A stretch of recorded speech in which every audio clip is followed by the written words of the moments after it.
ભાવનગરમાં કોંગ્રેસ રાજ્યસભા સાંસદ શક્તિસિંહ ગોહિલની ઉપસ્થિતિમાં સ્નેહ મિલન આયોજન કરવામાં આવ્યું। સ્થાનિક સ્વરાજની ચૂંટણીમાં અપેક્ષા મુજબ પરિણામ ન આવતા પણ કોંગ્રેસ કાર્યકરોને સેવા સાધનોનો સંદેશ આપવામાં આવ્યો। શક્તિસિંહ ગોહિલે ભાજપ પર આંકડા કહી શકાય કે પ્રહારોપણ કર્યા હતા।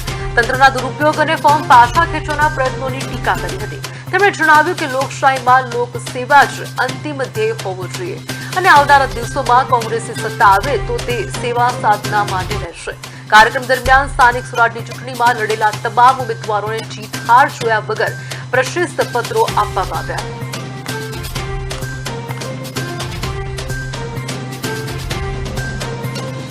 ભાવનગર શહેર અને ભાવનગર જિલ્લા કોંગ્રેસ પરિવારના સભ્યોનું સ્નેહ મિલનનું આયોજન કર્યું હતું। હું સૌનો દિલથી આભાર માનું છું કે ખૂબ વિશાળ સંખ્યામાં કોંગ્રેસ પરિવારના સભ્યો અહીં ઉપસ્થિત રહ્યા છે।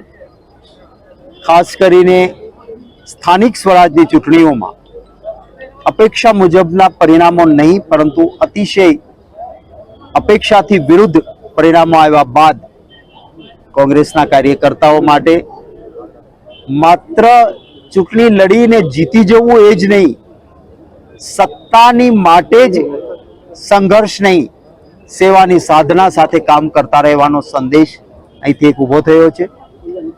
ભારતીય જનતા પાર્ટીએ જે લોકશાહીમાં માન્ય નથી એવા હાથગંડાઓ કર્યા, આપના બધાના કેમેરા સામે પણ ઘણી બધી બાબતો આવી,